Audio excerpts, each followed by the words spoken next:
Many people that watch my channel are aspiring digital nomads.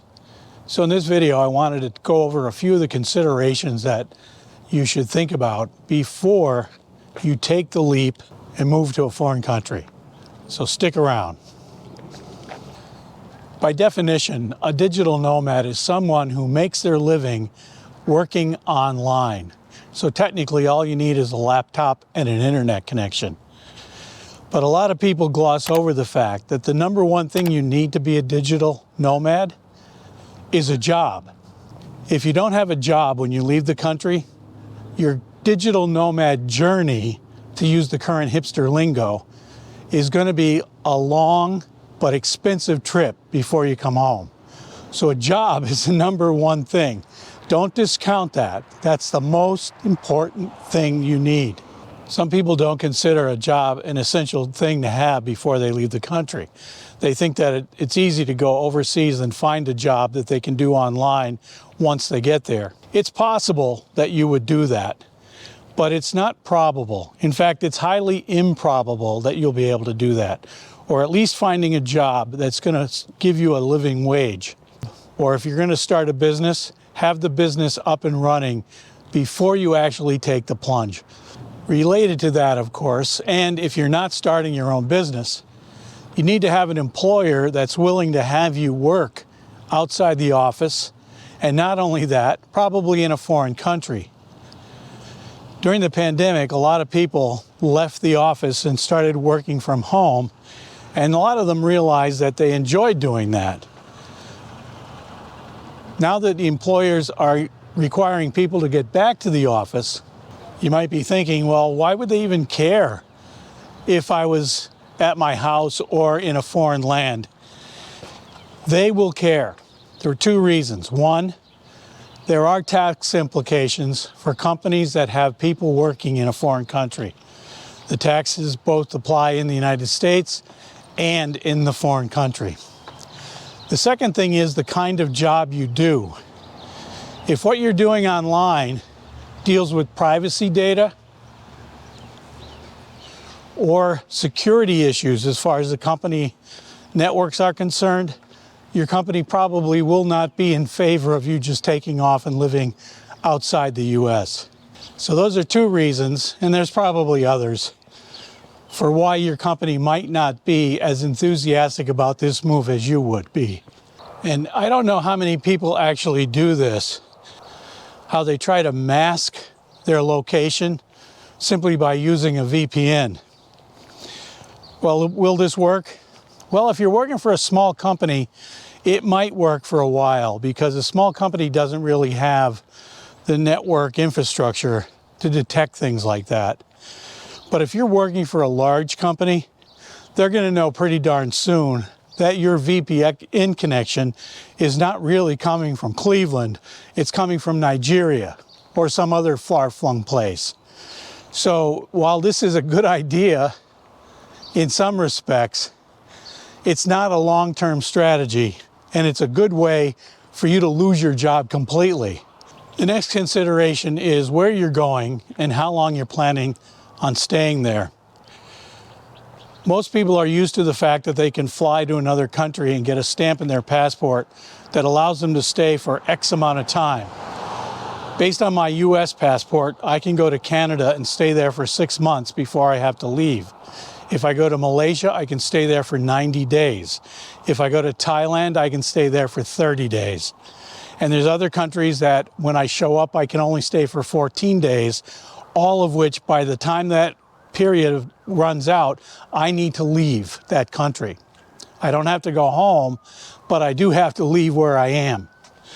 So you need a visa to stay anywhere for a long period of time. So you have to consider that depending on where you want to go. One mistake a lot of people make, especially when they get to countries where you're allowed to stay for 30 days or less, is they think that leaving the country, coming back in and renewing their entry stamp will give them an additional 30 days or an additional 90 days, depending on whatever the requirements are. This technically is true, but eventually someone at the immigration desk is going to catch on that you're abusing a social visit pass. That's what that stamp is. It's not a visa, it's a pass. A visa is something that you generally pay for. It takes a while to get, and depending on the information you give when you apply for the visa, the country or their immigration officials will vet you and make sure that you're someone that they want living in their country for X amount of time. A social visit pass, on the other hand, is a tourist pass. You're allowed to come in, visit the country as a tourist, and then go home. You've probably seen YouTube videos or read posts in digital nomad forums from people who think they beat the system with what's called a visa run or a border run. And while this will work for a while, there's no way to tell exactly when the immigration officer will simply deny your entry into the country and make you turn around and go back to where you came from. The best thing to do if you're planning on staying someplace long-term, and if you're serious about a career as a digital nomad, then you need to follow the rules and regulations of the country you plan to work in. And that requires a visa. The next thing you want to consider are taxes. U.S. citizens are taxed on their income no matter where they make it globally. So if you make money in Nigeria, you're going to be taxed on that in the U.S. That's part of your income. Also, if you move to a foreign country, you're probably going to be responsible for taxes in that country. So this is something that you need to be aware of. It's hard to research this, and if you're serious about your career, you're going to have to talk to somebody that knows what they're doing when it comes to living in a foreign country and earning money. Those people are out there. The systems are in place to deal with that, and it doesn't make any sense at all, career-wise, to ignore it. So consider taxes as one of the major considerations before your move. Similar to taxes, you're also going to need health insurance. Lots of people make a mistake in considering health insurance and travel insurance as the same thing. But as any insurance broker will tell you, they're wildly different products. Health insurance is what you need because the health insurance you have in the U.S. does not cover you outside the United States unless it's for some catastrophic emergency. But for regular health insurance, you need a policy that covers you outside the U.S. These policies are not that expensive, and you might be surprised at how low cost they actually are. But the bottom line is you need health insurance. We're getting close to the end. Next up is banking. I'm always amused by the people that write into some of the digital nomad forums I'm a member of and ask how they open a bank account in a foreign country if they're there on a tourist visa. The simple answer is you can't. The days when that was possible are over. You have to be a resident. If you're a foreigner, you have to be there on a long-term visa and probably have a work permit. You have to be able to show where the money you're depositing into this account is coming from. And if you don't have a work permit, you can't show that. No amount of explanation about how it's savings from your home country, et cetera, that doesn't work. You need to have a work permit and probably the visa that goes along with it in order to open a bank account in a foreign country. Now, does that mean that it's impossible to open a bank account in a foreign country? No. There's a lot of places where you can probably finagle your way in, but you have to ask yourself, what's going to happen if all of a sudden the bank decides that they don't want to have your account anymore?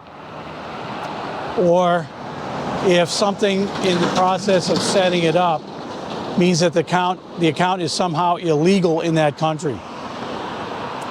It's always best to do things like that, dealing with money, in a legal way. Otherwise, you're setting yourself up for grief later on down the line. Finally, I want to encourage you to maintain your banking and phone accounts in the United States. The chances are almost 100% that you're not going to be able to open a foreign bank account. So you're going to have to use your US bank account for deposits and withdrawals. The way you get money in a foreign country, of course, is with an ATM card. Go to any bank, use their ATM machine. It's very simple. You'll get local currency that way. There are some banks that will not, or that will reimburse you ATM fees.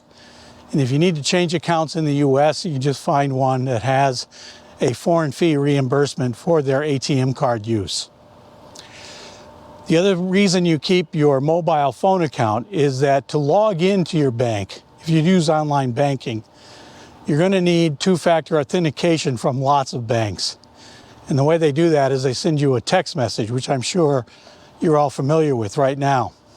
If you don't have your mobile phone account from the United States active, you're not going to get that text message. They're not going to send the text message to a foreign phone.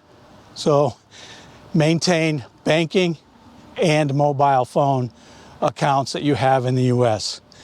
If you don't have them, you're going to be frustrated in trying to carry out what are going to be essential tasks at some point.